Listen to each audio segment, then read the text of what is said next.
revista Brasil TVT conversa agora com Dom Pedro Luiz Stringini, que é bispo diocesano de Mogi das Cruzes. Boa noite, Dom Pedro. Prazer falar com o senhor. Seja muito bem-vindo.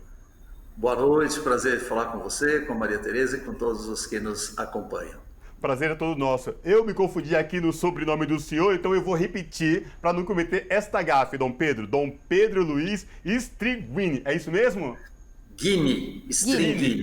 Perfeito.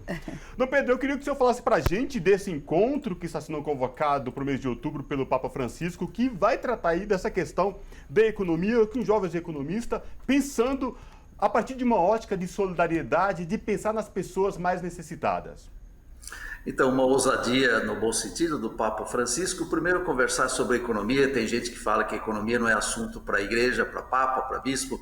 E depois apostar na juventude. O Papa Francisco começou seu pontificado em 2013 e naquele ano, no meio do ano, teve aqui no Brasil a Jornada Mundial da Juventude. Ele tem priorizado, como também os antecessores têm priorizado, a juventude como uma grande esperança, sobretudo como uma esperança de mudança de mentalidade e olhar diferente para o mundo, olhar com esperança para o mundo.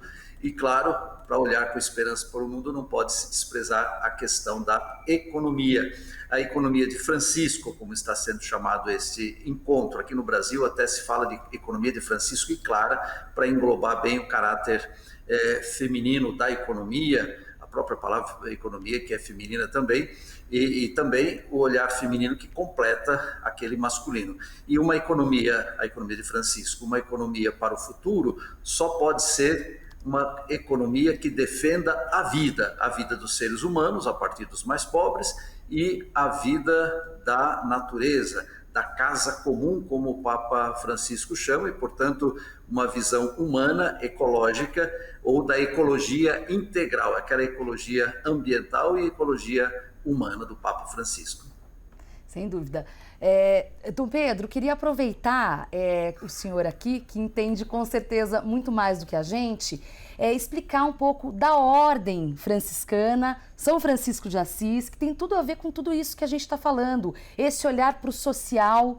O senhor mencionou bastante, o São Francisco de Assis é o protetor dos animais, né? Muita gente que tem animalzinho reza para São Francisco de Assis, e tem uma história de São Francisco de Assis com relação aos votos de pobreza e a escolha do próprio nome do Papa, que é da ordem franciscana. Então eu queria que o senhor contasse para a gente um pouco sobre como a gente entender essa figura de São Francisco nesse momento que a gente está vivendo atualmente. O cardeal Bergoglio, quando ficou Papa, ele podia escolher o nome que ele quisesse, e ele escolheu, dizem até por influência do nosso cardeal franciscano Dom Cláudio Umes, o nome de Francisco. O Dom Cláudio teria dito para ele, não se esqueça dos pobres, o exemplo de São Francisco. Porque, claro, a economia parece que é diferente da espiritualidade. São Francisco tem tudo a ver com espiritualidade, e uma espiritualidade que vai através da comunhão com Deus, que passa pela comunhão com o ser humano, com os pobres, e comunhão com a natureza. E comunhão com os pobres não pode ser só uma retórica, e por isso então o voto de pobreza. São Francisco se fez pobre, ele deixou a família que era rica, deixou todos os bens e foi viver com os pobres, abraçar os leprosos, morreu mais cedo inclusive, porque viveu uma vida, vamos dizer, desregrada nesse sentido de estar vivendo como os pobres. Temos gente que faz isso também hoje. Eu cito, por exemplo, Padre Jean Pietro Carrara, fundador da Missão Belém. Podemos citar também Padre Júlio, que passa um bom tempo da vida na rua junto com os pobres, porque aí que está, a economia de Francisco é uma economia que defende a vida dos pobres, estando junto com os pobres e ligando a economia que parece tão exata e que parece tão fria à questão da espiritualidade, e também a questão da cultura, da arte, da imaginação e da inspiração. Muito bom. Dom Pedro, o senhor falou no começo da intervenção e da ousadia do Papa Francisco com esse tema Economia de Francisco, porque a gente entende que o objetivo do Papa Francisco é mobilizar gente em todo o mundo em torno deste assunto, até porque a gente entende que hoje a solidariedade conta muito mais neste momento de crise mundial, de pandemia em todo o planeta, que assola aí, se imagina, se já assola países considerados desenvolvidos e ricos, imagine esses países mais pobres. Quais, na sua opinião, Dom Pedro, quais os principais objetivos e desafios com o Papa Francisco nesse encontro da Economia de Francisco para o próximo mês? Você usou uma palavra-chave que é a palavra solidariedade, que é uma tradução muito prática, muito sociológica, muito social, da palavra fraternidade. Solidariedade significa que eu não olho só para as minhas necessidades, mas é olhar sobretudo para as necessidades do todo. Isso se faz de modo assim pessoal, quando eu tenho sensibilidade, tenho empatia, mas aquilo que é da sensibilidade e da empatia humana tem que se transformar em políticas públicas. Quando o presidente Lula falava, o meu princípio econômico é aquele de que o povo possa comer 3 vezes ao dia, ter café da manhã, ter almoço e ter janta. Ou seja, uma economia que olhe a distribuição da renda, que não se pense só na produção, na depredação, mas mais do que crescer economicamente é dividir o produto da economia. Então a palavra solidariedade vem resumir tudo isso. Papa Francisco, sem dúvida, que tem se servido muito desse tema da solidariedade, da sensibilidade para com os pobres. Existem experiências assim.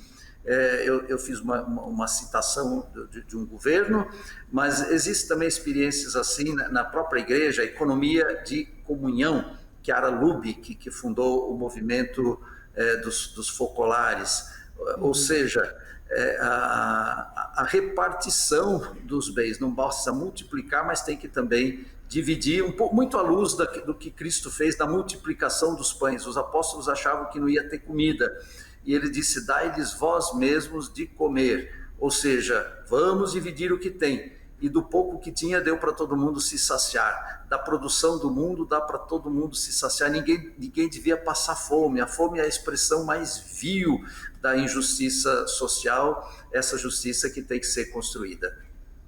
Tem muito a ver, né, Dom Pedro, com viver o evangelho, né? Muita gente fala que é sobre isso, né? É aquela história de onde o senhor citou o padre Júlio Lancelotti, tem tantos outros, mas o padre Júlio sempre fala muito isso, né?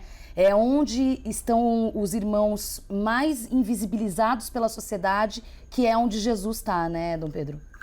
Sem dúvida, entender aquilo que Jesus disse, felizes os pobres, porque deles é o reino de Deus, porque os pobres dão mais este exemplo do que os ricos, e sobretudo, os pobres, dando esse exemplo, ensinam aqueles que não são materialmente pobres que entrem neste espírito de construir um mundo que seja diferente, que não seja predatório. Então, uma economia que esteja a serviço da pessoa humana e não do mercado financeiro, por exemplo, a distribuição das riquezas e também a taxação das grandes e mega empresas, que não haja bilionários, que não haja concentração de renda. Tudo isso é evangelho, e foi o modo como Cristo viveu, foi o modo como São Francisco viveu, o modo como Dom Helder, Dom Luciano viveram, como Dom Angélico vive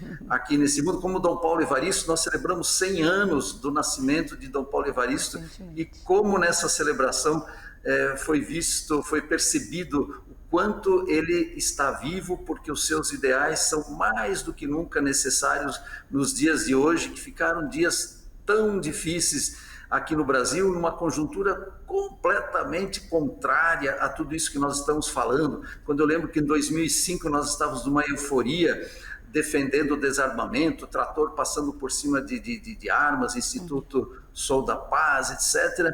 E hoje nós vemos um apelo ao contrário.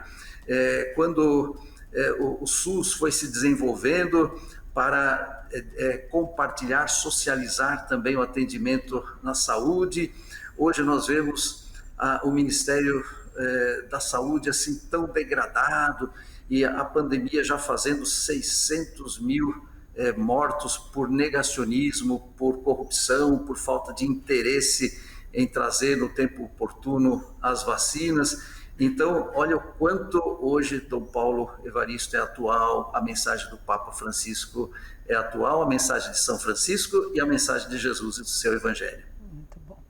Dom Pedro, só para reforçar para os nossos telespectadores aqui da TVT e também da Rádio Brasil Atual, esse encontro global vai ser um encontro virtual, é isso mesmo, né? No dia 2 de outubro. Eu não estou bem a par da sistematização do encontro.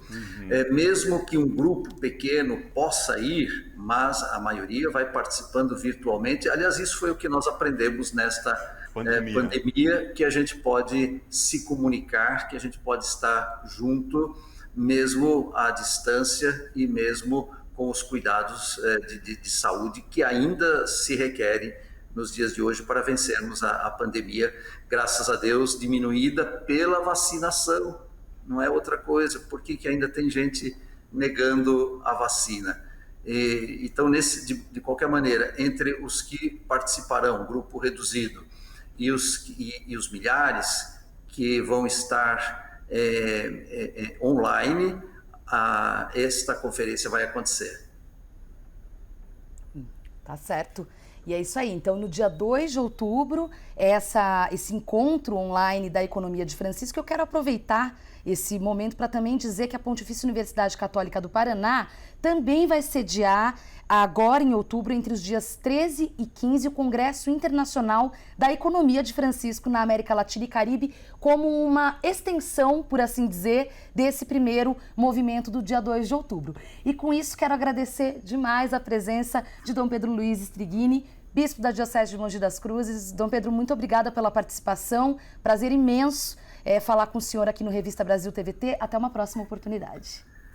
Eu que agradeço a vocês dois e agradeço a todos. Muito obrigado. Abraço, Dom Pedro. Até a próxima.